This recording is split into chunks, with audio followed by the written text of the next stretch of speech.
Hello everyone, welcome to Sense in Essence.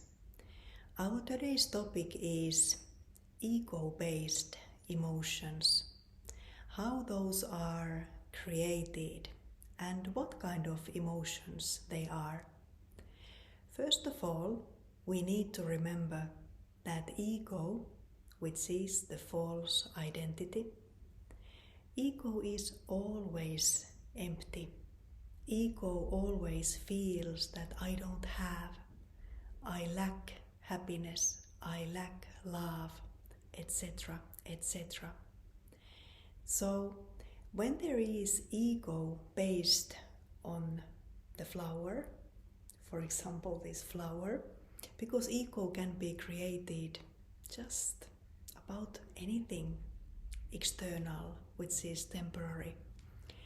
So now my thinking is, I am happy when I have a flower. This flower is not eternal. It is going to die, it's for sure. But now when my happiness is based on something which is going to go, that's why my happiness can never be everlasting. And that's the reason why subconsciously I am always feeling insecure. And who is this I? It's the I of an ego who feels insecure.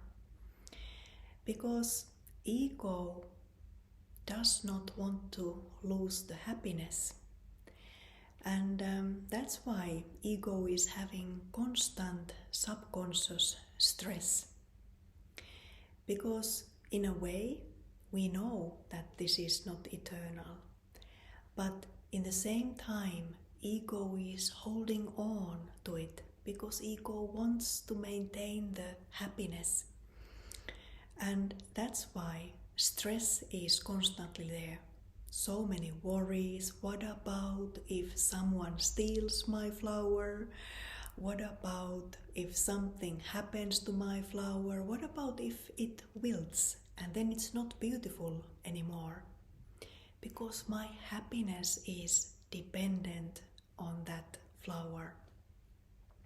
And jealousy also follows.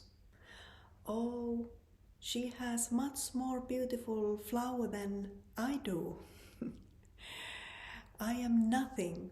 Because now my self-image is really based on the flower. It's very, very funny. My self-respect is based on how the flower looks like. So that's why I'm very fragile and very, very easy to have negative emotions. So, for example, when sorrow comes, when I lose the flower, definitely there is sorrow, there is pain. And then if I can blame someone, she took my flower, then the anger is born.